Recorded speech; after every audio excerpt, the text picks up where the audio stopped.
Brazil থেকে আমেরিকাগামী একটা plane যেটাতে রয়েছে মাত্র ৮ জন যাত্রী, অদ্ভুত কারণে সেটা অ্যামাজনের ঘন জঙ্গলের মাঝখানে গিয়ে ক্র্যাশ করে।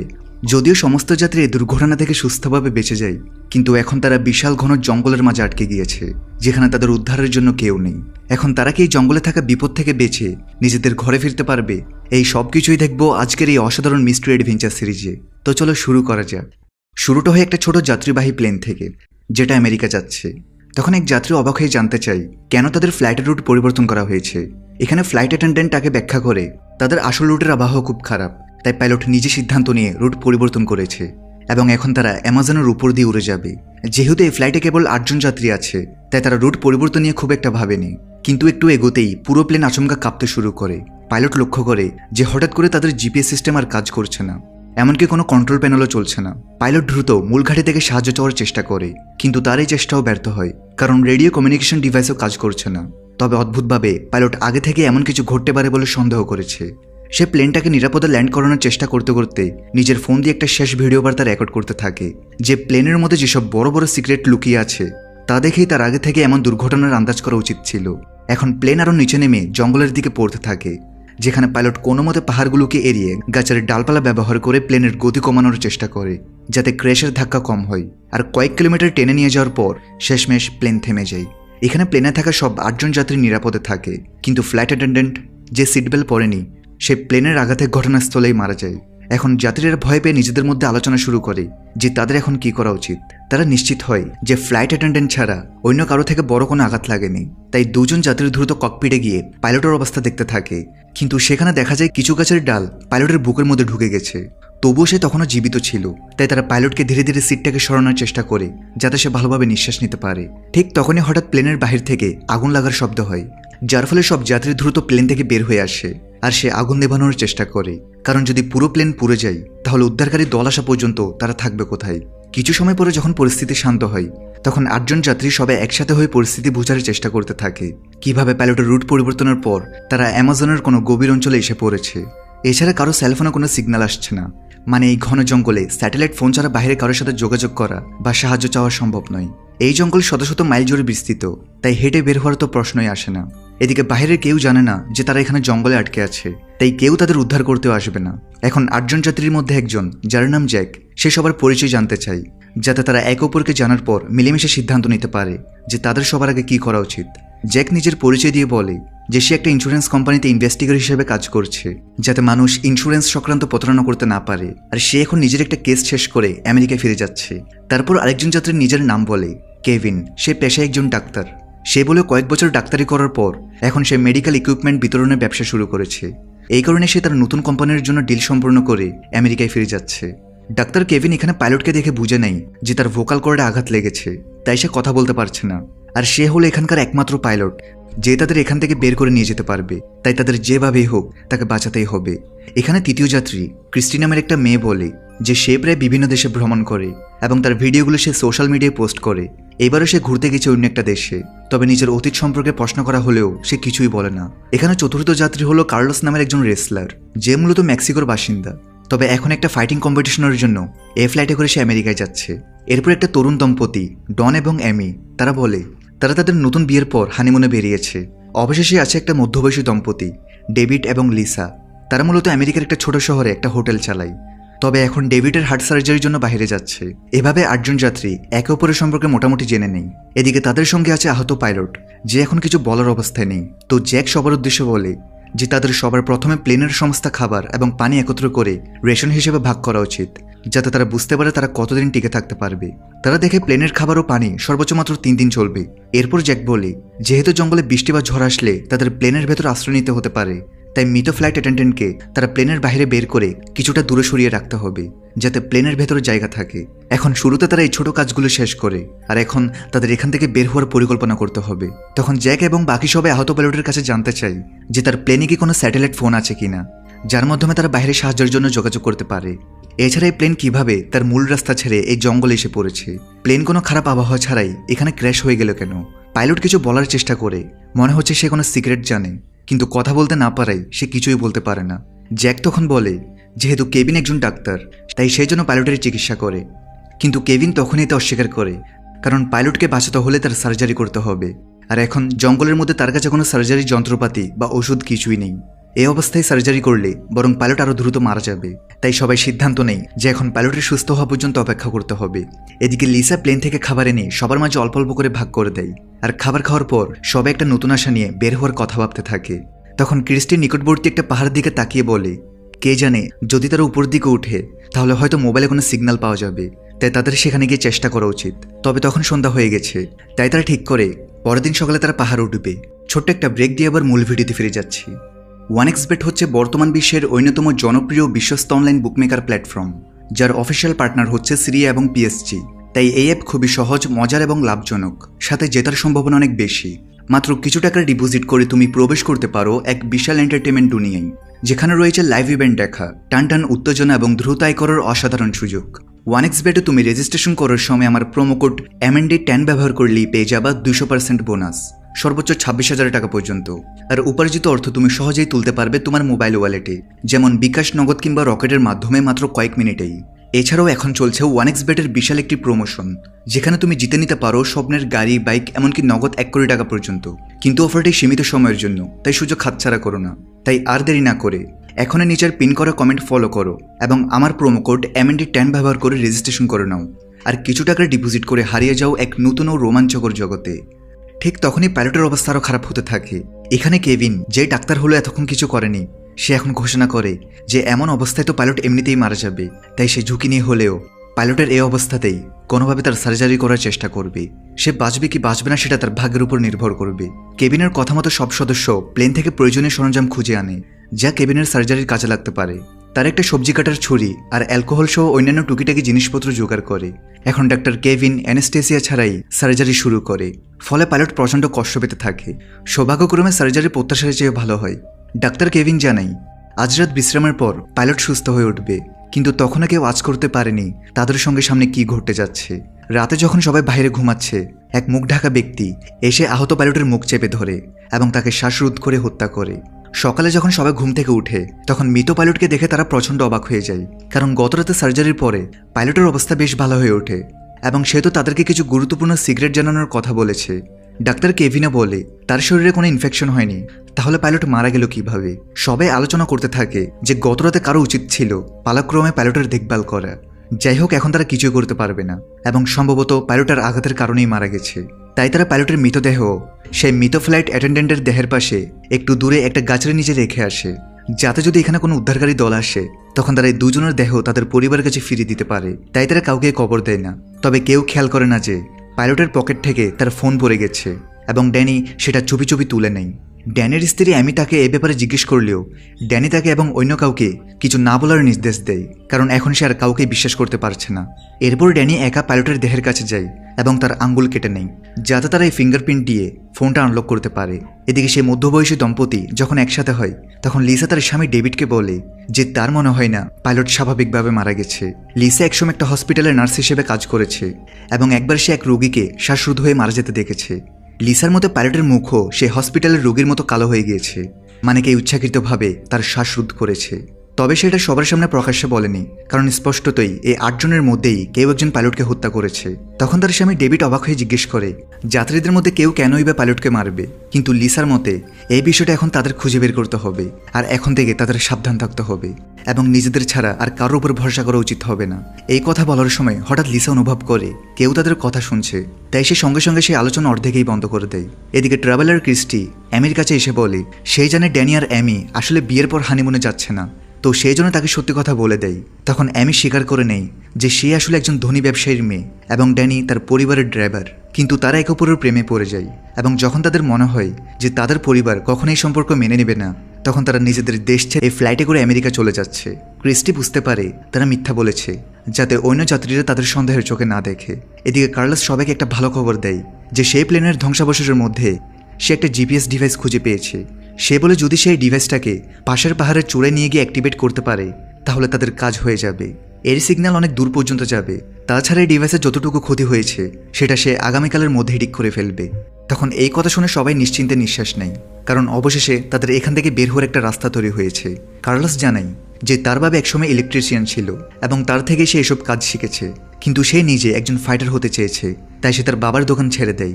তখন জ্যাক বলে ঠিক আছে, আজকের মধ্যে কার্লোস এই জিপিএস ডিভাইসটা ঠিক করুক, আর তার হিসাব মতে পাহাড়ে চড়ে যেতে তাদের অর্ধেক দিনের সময় লাগবে। তাই তারা ঠিক করে কাল সকাল হলেই তারা ডিভাইস নিয়ে উপরে উঠবে। কিন্তু লিসা তখন তাদেরকে একটা খারাপ খবর শোনায় যে তাদের খাবার চুরি হয়ে গেছে। যদিও তাদের এখানে আটকে পড়ার মাত্র একদিন হয়েছে, যে খাবার তাদের 3 দিন চলার কথা এখন তা একদিনেই শেষ হয়ে গেছে। তখন ক্রিস্টি আর জ্যাক তাড়াতাড়ি প্লেনে গিয়ে খুঁজতে থাকে যে কে তাদের খাবার পানি চুরি করেছে। আর যে রেশন পানিতে তাদের 3 দিন চলে যেত তা এখন মাত্র একদিনেই শেষ হয়ে গেছে। এখানে ক্রিস্টির খোঁজার দক্ষতা দেখে জ্যাক মন্তব্য করে সে সাধারণ কোনো ট্রাভেলার হতে পারে না, কারণ যেভাবে সে তদন্ত করছে সাধারণ মানুষ সেভাবে তদন্ত করে না। তখন ক্রিস্টি অবশেষে তার পেশা সম্পর্কে জানায় যে সে আসলে একজন রিপোর্টার, যে কিনা বিশ্বের বিভিন্ন দেশে গিয়ে সেখানকার গ্যাংদের এক্সপোজ করে এবং তাদেরকে পুলিশে ধরিয়ে দেয়। তাই সে নিজের ব্যাপারে মিথ্যা বলেছে, যাতে যদি যাত্রীদের মধ্যে কোনো ক্রিমিনাল থাকে তাহলে সে তার উপর আক্রমণ না করে। মানে এখানে উপস্থিত 8 জন যাত্রী প্রত্যেকেই তাদের অতীত গোপন করছে। এদিকে এখন যেহেতু তাদের কাছে খাবার পানি আর নেই, তাই কার্লোসকে জিপিএস ডিভাইস ঠিক করতে রেখে বাকি সবাই জঙ্গলে খাবারের পানি খুঁজতে বেরিয়ে পড়ে।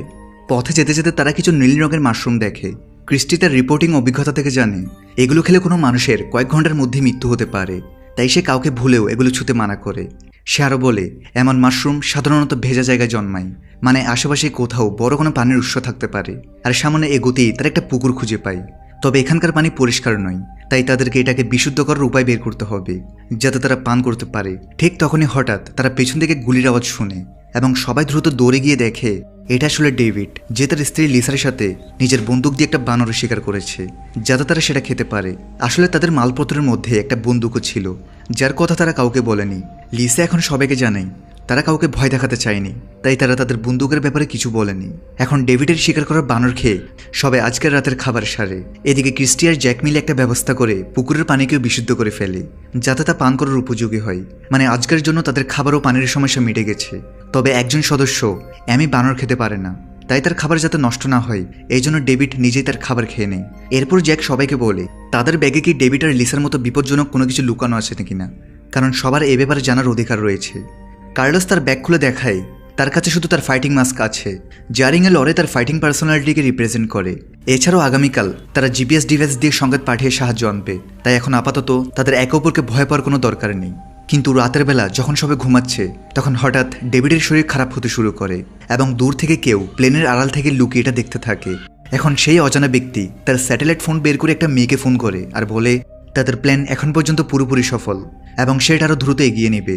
মানে তাদের মধ্যে থেকে কোন একজনের কাছে স্যাটেলাইট ফোন আছে, কিন্তু সেই সদস্য ইচ্ছাকৃতভাবে তা লুকিয়ে রেখেছে এবং সে শুরু থেকেই এই সব কিছু ঘটাচ্ছে।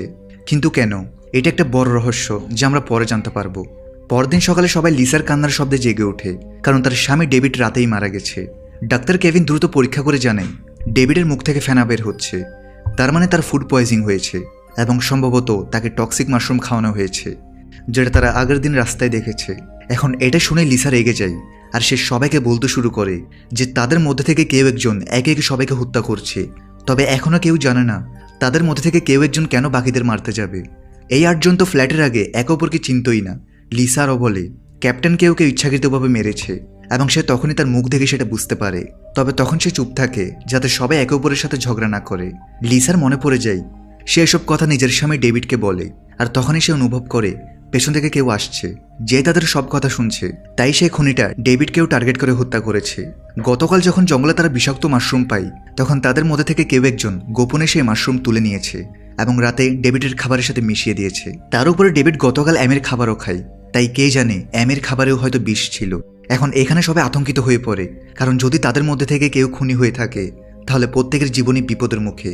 তার উপর হঠাৎ করে তাদের প্লেন জঙ্গলে এসে ক্র্যাশ হওয়া এবং এরপর একে একে সদস্যদের মৃত্যুবরণ করা, এই সব কিছু ইঙ্গিত দিচ্ছে যে এইসব কোনো দুর্ঘটনা নয়, বরং আগে থেকেই পরিকল্পিত।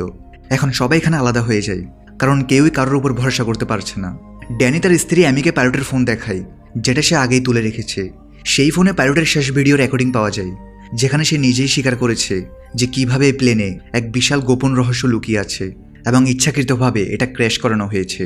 ড্যানি এবং অ্যামি সেই ভিডিও বাকি সবার সাথেও শেয়ার করে, ফলে এখন সবাই নিশ্চিত হয় যে এখানে সত্যি বড় ধরনের কোনো বিপদ লুকিয়ে আছে, আর পেছনের 2টা মৃত্যু দুর্ঘটনাবশত নয় বরং পরিকল্পিত।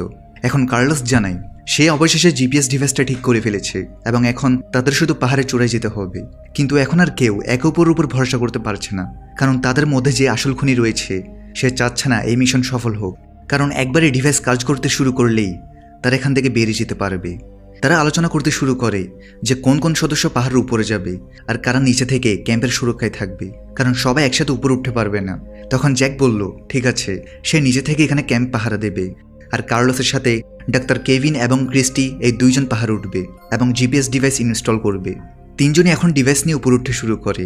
তারা জানতো যদি তাদের মধ্যে কেউ খুনি হয় তাহলে বাকি দুজন মিলে তাকে সামলাবে। এদিকে ওঠার সময় কার্লোস চুইংগাম খেতে থাকে, আর ক্রিস্টি তার গামের মোরগটি দেখে বুঝতে পারে এটা তো সেই খাবার থেকে এসেছে যা আগে চুরি হয়েছে, মানে কার্লোসই তাদের খাবার চুরি করেছে। তাহলে হতে পারে সেই আসল খুনি, যদিও সে এখনই কারো কাছে কিছু প্রকাশ করে না আর নিজেই কার্লোসের উপর নজর রাখতে থাকে যাতে সে কোনো সমস্যা না করে। তার উপর জিপিএস ডিভাইসটা কার্লোসের কাছেই ছিল, যদি কার্লোস ডিভাইসটা নষ্ট করে ফেলে সেই ভয়ে সেই ডিভাইসটা তার কাছ থেকে নিয়ে নেয়। এরপর তিনজন মিলে পাহাড়ে চড়তে থাকে, আর অর্ধেক দিন পর তারা শেষ পর্যন্ত চূড়ায় পৌঁছে যায়। কিন্তু যখন তারা পাহাড়ে চড়ে যাচ্ছে তখন হঠাৎ ক্রিস্টির পা পিছলে যায় এবং সেই পাহাড়ের কিনারে ঝুলে পড়ে। তার উপর ডিভাইসটাও ঠিক কিনারার কাছাকাছি পড়েছে। তাদের তিনজনেরই জানা আছে যদি এই ডিভাইস নিচে পড়ে যায় তাহলে তাদের এখান থেকে বের হওয়ার একমাত্র পথ বন্ধ হয়ে যাবে। তাই নিজের জীবন বাজি রেখে ক্রিস্টি প্রথমে ডিভাইসটা ধরে নেয়। অন্যদিকে কার্লোস আর ডাক্তার কেভিন নিজেদের জীবনের ঝুঁকি নিয়ে ক্রিস্টি আর ডিভাইস দুজনকে টেনে উপরে তুলে নেয়। আর এই ঘটনার পর তিনজনের মধ্যে পারস্পরিক বিশ্বাস তৈরি হয়ে যায়, কারণ যদি তাদের মধ্যে কেউ খুনি হতো তাহলে সে সহজে বাকিদের নিচে ফেলে হত্যা করতে পারত, কিন্তু বরং তারা একে অপরকে বাঁচায়। এখন কার্লোস শেষমেশ জিপিএস ডিভাইস সেট আপ করতে শুরু করে। সেখানে ডাক্তার কেভিন তার মোবাইল ফোনও চেক করে, কিন্তু তাতে এখনো কোনো সিগন্যাল আসেনি। মানে এখন তাদের শুধুমাত্র জিপিএস সিগন্যালের উপরই আশা রাখতে হবে। কিছুক্ষণ পর কার্লোস বাকি দুজনকে জানায় যে সে অবশেষে জিপিএস ডিভাইস চালু করেছে এবং কয়েক ঘন্টার মধ্যেই উদ্ধারকারী সিগন্যাল চারপাশে ছড়িয়ে পড়বে আর কেউ না কেউ এসে তাদের উদ্ধার করবে। এখন সূর্য ডুবে যাচ্ছে, তাই তিনজন নিজে তাদের ক্যাম্পে ফিরে আসতে শুরু করে। এদিকে নিচে থাকা বাকিরা একে অপরকে মোটেও বিশ্বাস করতে পারছে না। লিসা বন্দুক তাক করে জ্যাককে দূরে থাকতে বলে, কারণ তার স্বামী মারা যাওয়ার পর সে আর কাউকে বিশ্বাস করতে পারছে না। অন্যদিকে ড্যানি তার স্ত্রী অ্যামির উপর রেগে যায়, আর সে অ্যামিকে আর কারোর সাথে কথা বলতে নিষেধ করে। এখন থেকে সবকিছু সে নিজে একা সামলাবে। কিন্তু অ্যামি তো এখন ড্যানির উপরই সন্দেহ করতে শুরু করে। সে ভাবে হয়তো সে তার ড্রাইভারের সাথে পালিয়ে অনেক বড় ভুল করেছে, কারণ সে ড্যানির অতীত সম্পর্কে কিছুই জানে না। সে বোকার মতো কেবল প্রেমে পড়ে তাকে বিশ্বাস করেছে এবং নিজের ড্রাইভারের সাথে পালিয়ে এসেছে। আর এখন এই জনহীন জঙ্গলের মধ্যে একে একে সবাই মারা যাচ্ছে। ড্যানি এটা শুনে প্রচণ্ড রেগে যায়। সে চিৎকার করে বলে, যদি আমি না থাকতাম তুমি ততক্ষণে মরেই যেতে। অ্যামি ড্যানির এই রূপ দেখে ভয় পেয়ে যায়, কারণ সে আজ পর্যন্ত কখনো ড্যানির এমন রূপ দেখেনি। এখন সে ড্যানির সাথে পালিয়ে আসার সিদ্ধান্ত নিয়ে অনুশোচনা করতে থাকে।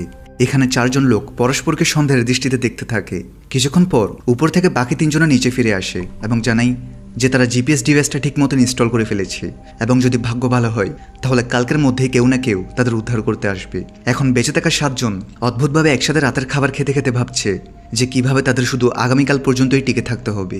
রাত নেমে এলে বাকিরা সবাই ঘুমিয়ে পড়ে, কিন্তু কার্লোস নিজের ফাইটিং প্র্যাকটিস শুরু করে দেয়, কারণ সে তার প্রতিযোগিতার জন্য প্রস্তুতি শেষ করতে চাইছে।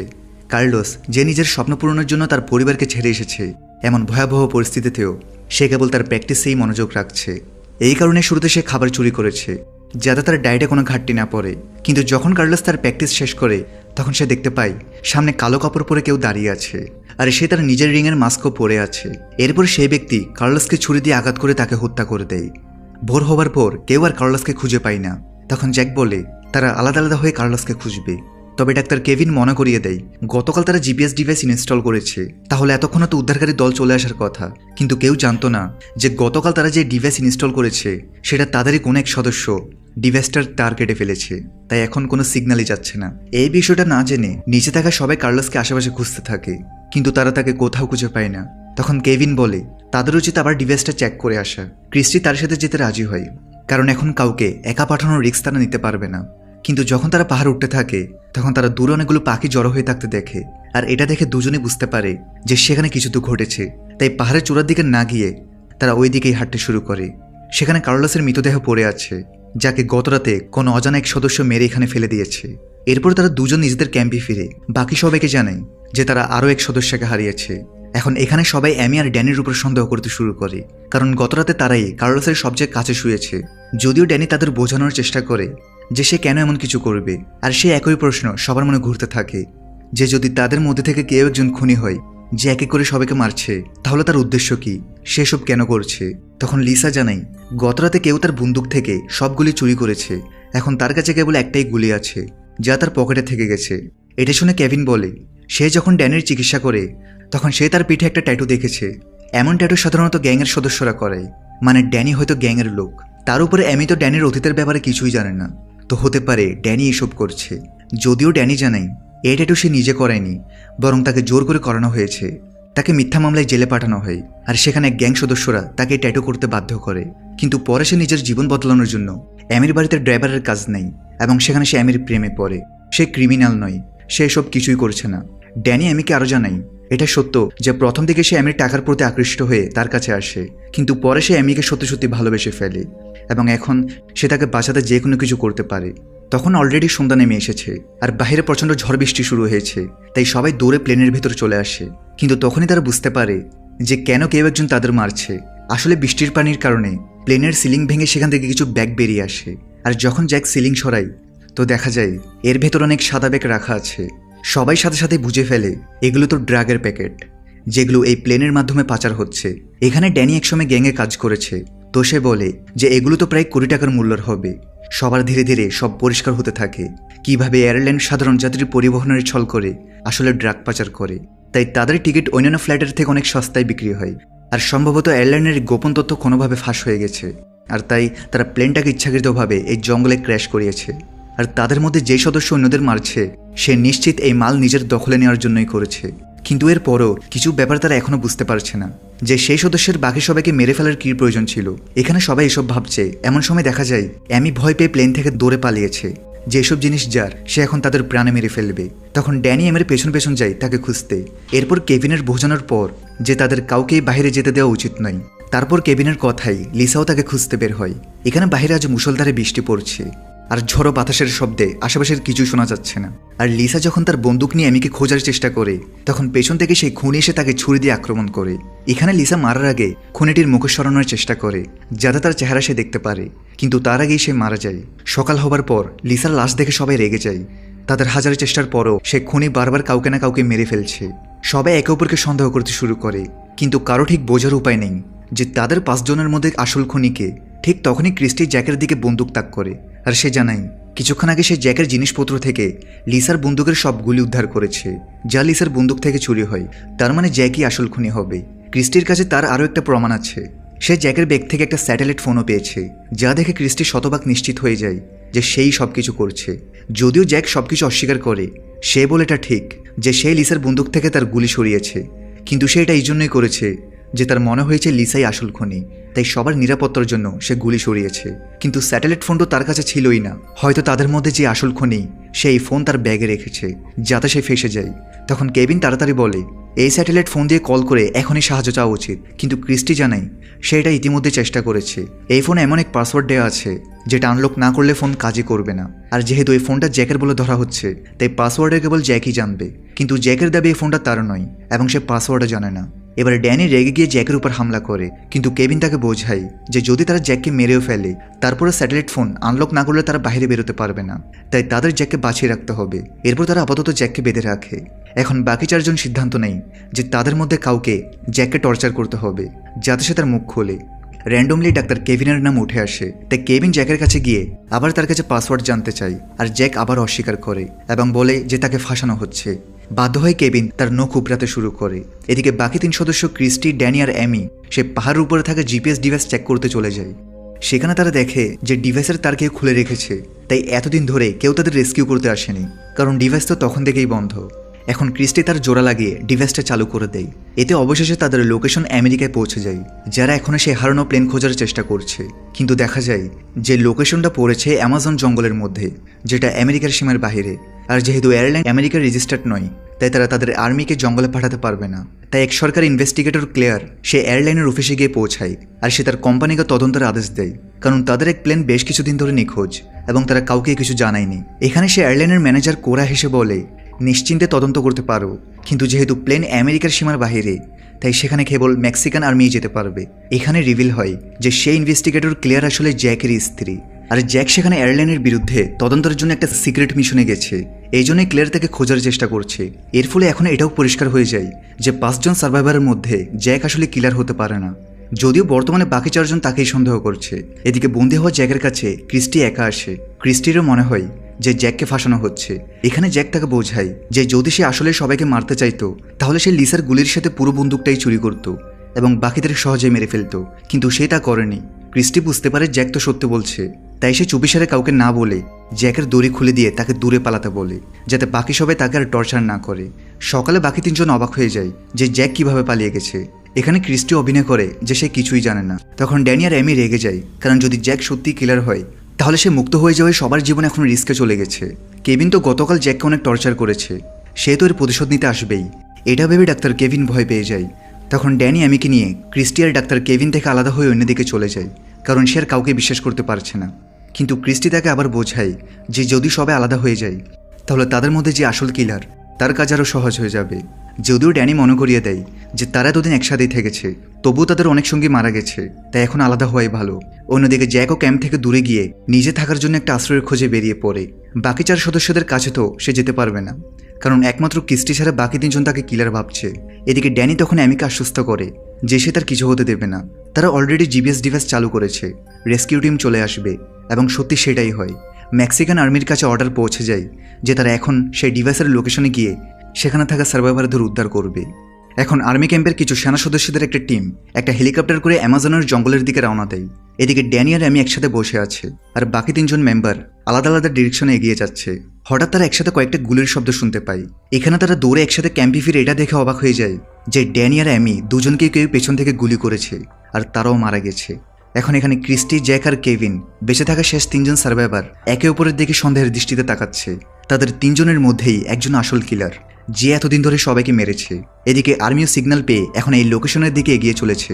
আর এখানেই 4 নং এপিসোড শেষ হয়। বাকি এপিসোড নিয়ে দেখা হবে পার্ট 2 ভিডিওতে, যেখানে রয়েছে অনেক বড় বড় টুইস্ট। সো পার্ট 2 আসলে পেয়ে যাবে এই ভিডিওর কমেন্টে। দেখা হবে পার্ট 2 ভিডিওতে। সবাই ভালো থেকো, সুস্থ থেকো।